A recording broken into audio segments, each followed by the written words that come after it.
name is Ocean Wilson, and I am a seamstress, a leathersmith, and a weaver.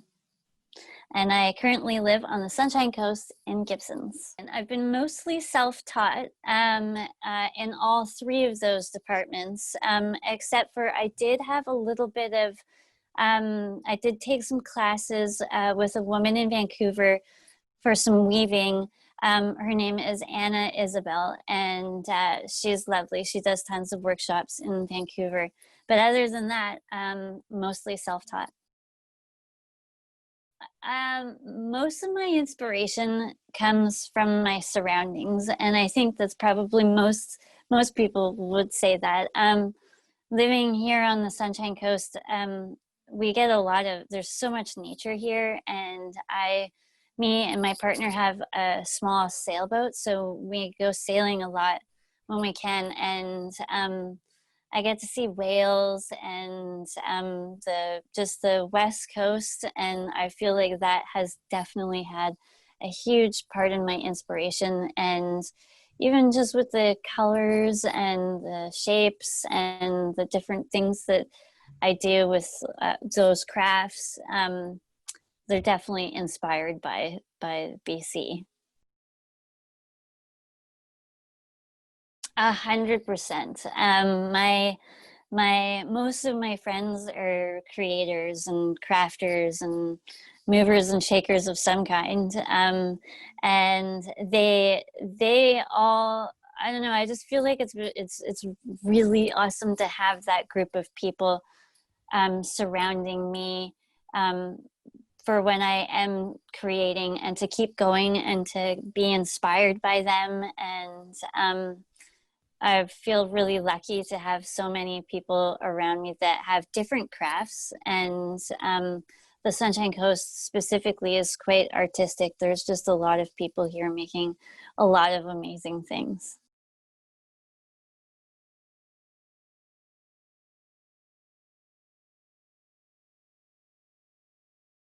I would say that a lot of the different techniques that I use for either weaving or the leather smithing, and even traditional techniques of sewing, I like to, if I can, I like to incorporate that into whatever project I'm, doing currently at that time. So I'll do a little bit of research on whether if it comes from a specific culture, if they have different techniques, or if I'm using some type of like the wool that was in the piece that I submitted, that all came from Iceland. And the pattern that I used was an Icelandic pattern that I learned while I was there.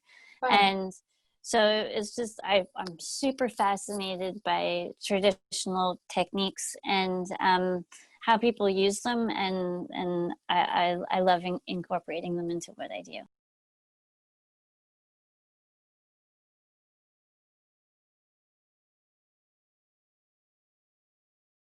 It's a little bit of both, I would say. I think I resist, I have a hard time with social media.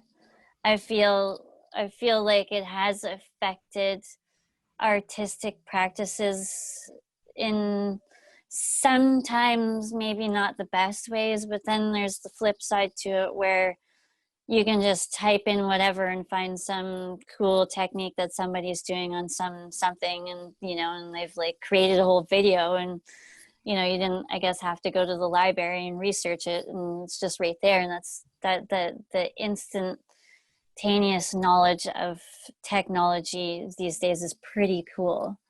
But then on the flip side, I don't know, I feel like you sort of lose the connection between, like, if I wanted to learn something, then I would maybe find somebody here or close to here, and I'd go and have a human interaction, and I would learn whatever that was, knowledge, with that person, to kind of have a more of a human experience. So I don't know, it's, yeah, 50-50.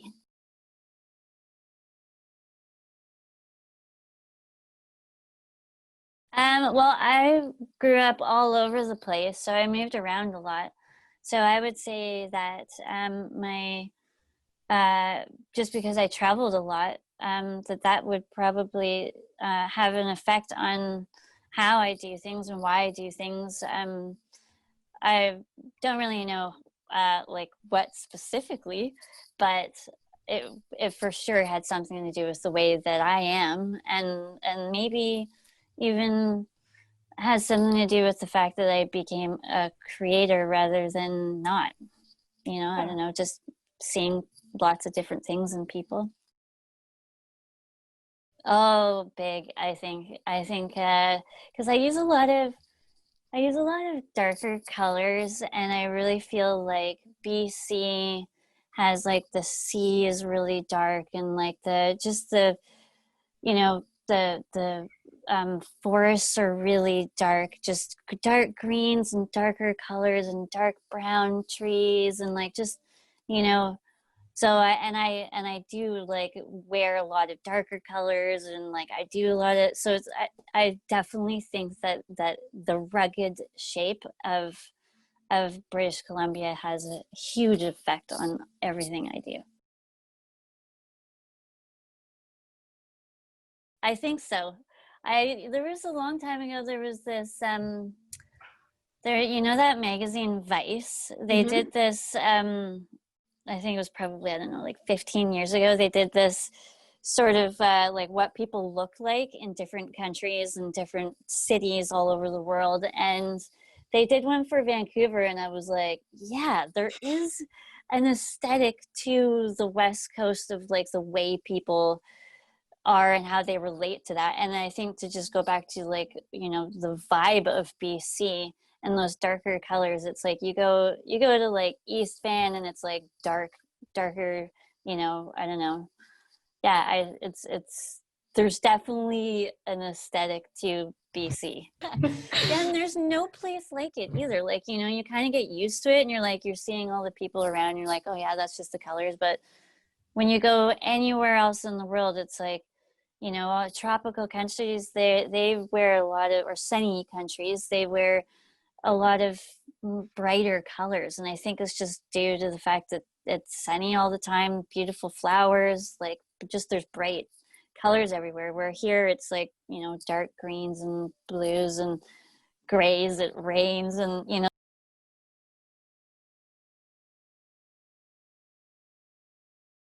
it was so, I think it's a really cool concept, and for an exhibit, and like it just makes so much sense because everybody's kind of like a topographical map. Our lives are just so different, and what makes us up is so different from each other. And you know we all have such a different experience, and a different way of portraying things through our hands, and our art. So it's a really cool concept, and I think I feel pretty honored to be a part of it.